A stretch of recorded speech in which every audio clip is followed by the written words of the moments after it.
Perkenalkan, nama saya Erik Novaldi Ramadan, NIM 2108663, mata kuliah Filsafat Olahraga, mahasiswa Universitas Negeri Padang. Di sini saya akan menjelaskan tentang etika olahraga. Secara etimologis, kata etik berasal dari kata Yunani etike, yang berarti ilmu tentang moral atau karakter. Studi tentang etika itu secara khas berhubungan dengan prinsip kewajiban manusia atau studi tentang semua kualitas mental dan moral yang membedakan seseorang atau suku bangsa. Istilah etika dipakai dalam dua macam arti. Yang satu, etika dimaksudkan sebagai suatu kumpulan pengetahuan mengenai penilaian terhadap perbuatan-perbuatan manusia. Makna kedua, dalam hal-hal bersifat etik, merupakan predikat yang dipakai untuk membedakan hal-hal perbuatan-perbuatan atau manusia-manusia tertentu dengan hal-hal perbuatan-perbuatan atau manusia-manusia yang lain.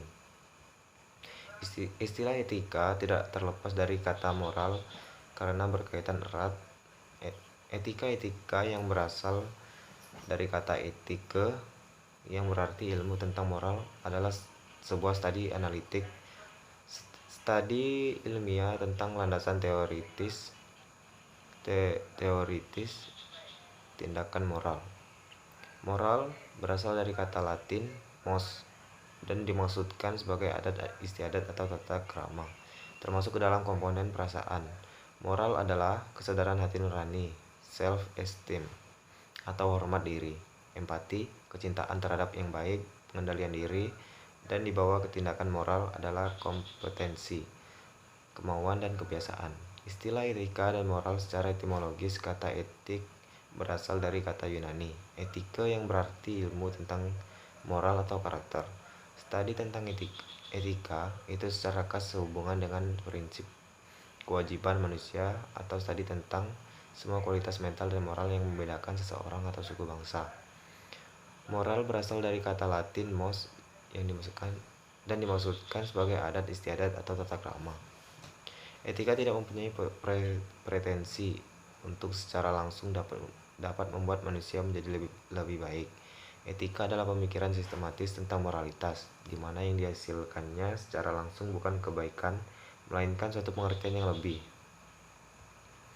mendasar dan kritis. Lebih lanjut, dikatakan bahwa etika adalah sebuah ilmu, bukan sebuah ajaran.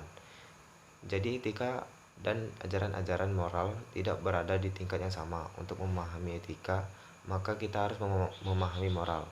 Dalam etika mengembangkan diri, orang hanya dapat menjadi manusia utuh kalau semua nilai atas jasmani tidak asing baginya, yaitu nilai-nilai kebenaran dan pengetahuan, kesosialan, tanggung jawab moral, estetis, dan religius.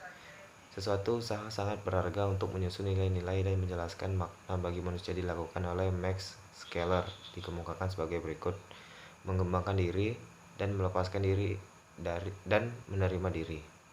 Mungkin hanya itu yang dapat saya sampaikan. Saya tutup. Wassalamualaikum warahmatullahi wabarakatuh.